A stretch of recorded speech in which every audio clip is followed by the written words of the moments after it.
Hello friend, કેમ છો તમે બધા? રમણલાલના અવસાનને આજે ત્રીજો દિવસ હતો. ઘરના આંગણામાં હજી પણ લોકોની અવરજવર હતી, પણ મારા માટે તો આખું જગત સૂનું થઈ ગયું હતું.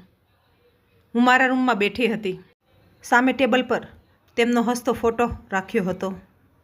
ફોટા સામે જોઈને જૂની યાદો તાજી થઈ રહી હતી.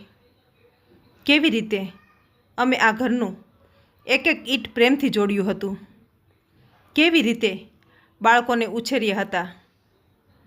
મારી આંખોમાંથી અશ્રુધારા વહી રહી હતી. એવામાં અચાનક દરવાજો ખુલ્યો અને રીના અંદર આવી. મને લાગ્યું કે કદાચ તે મને પાણી આપવા કે આશ્વાસન આપવા આવી હશે, પણ તેના ચહેરા પર કોઈ દુઃખ નહોતું. ઉલટું એક અજીબ પ્રકારની જીતની ચમક હતી. તે મારી સામે આવીને ઊભી રહી. તેના હાથમાં ઘરના જૂના દસ્તાવેજોની ફાઇલ હતી. તેણે અત્યંત ઠંડા કલેજે, જાણે કોઈ વ્યાપારની વાત કરતી હોય તેમ બોલવાનું શરૂ કર્યું. જુઓ મમ્મીજી, હવે આપણે વાસ્તવિકતા સ્વીકારી લેવી જોઈએ. પપ્પા હવે આ દુનિયામાં રહ્યા નથી અને આ ઘરના અસલી વારસદાર તો આકાશ જ છે. એટલે હવે હું તમને સ્પષ્ટ કહી દઉં છું કે આ ઘર હવે તમારું નથી રહ્યું. હવે આ ઘર અમારું ઘર છે. તેના આ શબ્દો મારા હૃદયમાં તીરની જેમ વાગ્યા. હું સ્તબ્ધ થઈ ગઈ. મેં તેની સામે જોયું, પણ તેની આંખોમાં રજ માત્ર પણ દયા નહોતી. તેણે આગળ વધતા કહ્યું, હવે આ ઉંમરે તમારે આટલા મોટા ઘરની શું જરૂર છે? આકાશના મિત્રો આવશે. અમારે અમારું સ્ટેટસ જાળવવું પડશે. એટલે સારું રહેશે કે તમે વહેલી તકે તમારી રીતે કોઈ બીજી વ્યવસ્થા કરી લો, અથવા કોઈ વૃદ્ધાશ્રમ વિશે વિચારી લો. અમારે હવે આ ઘરને નવા લુકમાં સજાવવું છે. જે ઘરના ઉંબરા પર મેં કંકુના પગલાં પાડીને વહુનું સ્વાગત કર્યું હતું, આજે એ જ વહુ મને મારા જ ઘરની બહાર કાઢવા માટે દલીલો કરી રહી હતી. મારા પતિનો ફોટો જાણે મને પૂછી રહ્યો હતો, મમતા, આ એ જ પરિવાર છે જેના માટે આપણે આપણું આખું જીવન ઘસી નાખ્યું. રીનાના કડવા વેણ સાંભળ્યા પછી મારું હૃદય પથ્થર જેવું થઈ ગયું હતું. મેં મનોમન નક્કી કરી લીધું હતું કે જ્યાં મારી કદર નથી ત્યાં મારે એક પળ પણ રહેવું નથી. ધ્રુજતા હાથે મેં એક નાની સૂટકેસમાં મારા 2-4 જોડ કપડાં અને મારા પતિનો એ હસતો ફોટો પેક કર્યો. જે ઘરને મેં 30 વર્ષ સુધી લોહી પરસેવાથી સિંચ્યું હતું, આજે એ જ ઘરના ઉંબરા પર હું એક મહેમાનની જેમ ઊભી હતી. રીના અને આકાશ સોફા પર બેઠા હતા, જાણે મારી વિદાયની રાહ જોતા હોય. હું ઉંબરો ઓળંગવાની જ હતી. ત્યાં જ શાંત વાતાવરણમાં રીનાના ફોનની રિંગ ગાજી ઉઠી. કોઈ અજાણ્યો નંબર હતો. રીનાએ અભિમાનમાં આવીને સ્પીકર ઓન કર્યું. તેને લાગ્યું હશે કે કદાચ કોઈ સંબંધીનો ફોન હશે, જેણે પ્રોપર્ટી બાબતે વાત કરવી હશે. સામે છેડેથી એક ગંભીર અને સત્તાવાર અવાજ આવ્યો. નમસ્તે મેડમ, હું સિટી બેંકના લીગલ ડિપાર્ટમેન્ટમાંથી એડવોકેટ મહેતા બોલું છું. શું મારી વાત સ્વર્ગસ્થ રમણલાલજીના પરિવાર સાથે થઈ રહી છે? રીનાએ ગર્વથી જવાબ આપ્યો. હા, બોલો, હું તેમની વહુ બોલું છું. શું કામ છે? સામેથી જવાબ મળ્યો. મેડમ, રમણલાલજીએ તેમના અવસાનના 1 મહિના પહેલાં જ એક નવું વસિયતનામું તૈયાર કરાવ્યું હતું.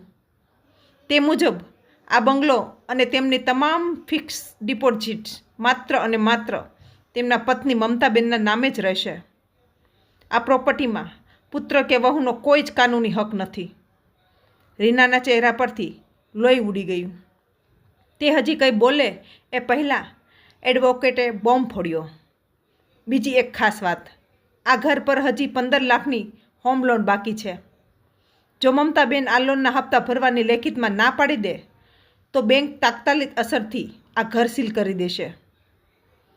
તે સંજોગોમાં તમારે 24 કલાકમાં આ ઘર ખાલી કરવું પડશે. કારણ કે તમે માત્ર ભાડુઆતની હેસિયતથી પણ અહીં રહી શકશો નહીં. રૂમમાં સોપો પડી ગયો. જે રીના હમણાં સુધી મને ઘરની બહાર કાઢવા તત્પર હતી, તેના પગ નીચેથી જાણે જમીન સરકી ગઈ હોય તેમ તે ફસડાઈ પડી. આકાશ પણ સ્તબ્ધ હતો. ફોન કટ થઈ ગયો હતો, પણ એ અવાજ હજી હવામાં ગૂંજતો હતો. જે ઉંબરા પર હું બહાર જવા ઊભી હતી, એ જ ઉંબરો હવે એમના માટે બહાર જવાનો રસ્તો બની ગયો હતો. એક પળ પહેલાં જે રીનાના અવાજમાં સત્તા અને અભિમાન હતું, તે હવે સાવ ઓગળી ગયું હતું. બેંકના એ એક ફોને તેની દુનિયા ઉથલાવી દીધી હતી.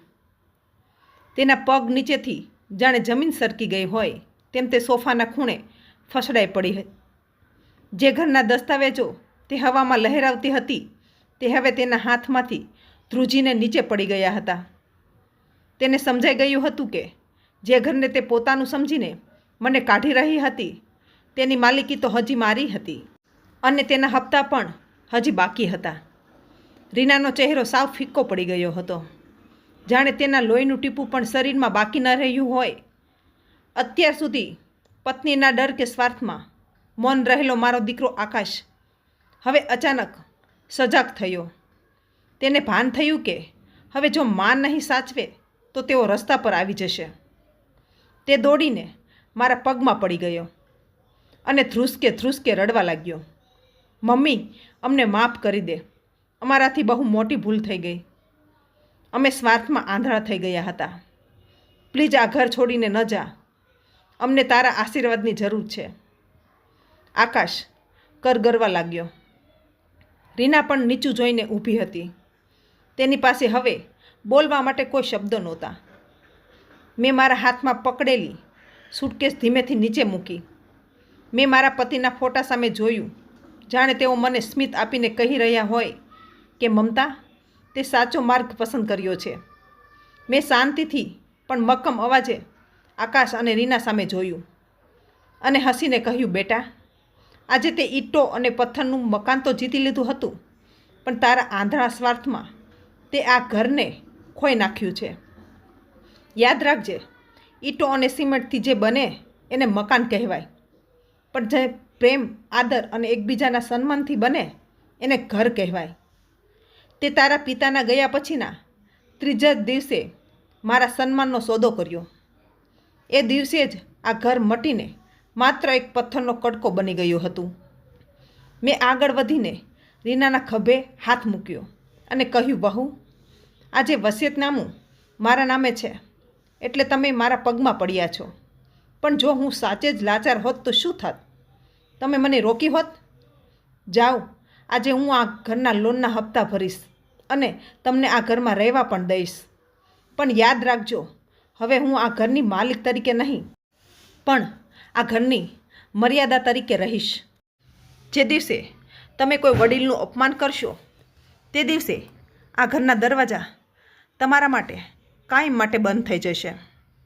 આકાશ અને રીનાની આંખોમાં સાચો પસ્તાવો હતો કે માત્ર ડર, એ તો સમય જ કહેશે. પણ આજે એક માએ સાબિત કરી દીધું હતું કે ઘરની મમતા ગમે તેવા પથ્થરદિલ માણસને પણ હરાવી શકે છે. મિત્રો, સંપત્તિ તો આજે છે ને કાલે નથી, પણ મા બાપના આશીર્વાદ અને ઘરની શાંતિ એ જ અસલી મિલકત. ક્યારેય કોઈ વડીલના આંસુનું કારણ ન બનતા. તો મિત્રો, આવી જ હૃદયસ્પર્શી વાર્તાઓ સાંભળવા માટે આ ચેનલને અત્યારે સબસ્ક્રાઈબ કરી દો. અને હા, વાર્તા ગમી હોય તો લાઈક કરી દેજો.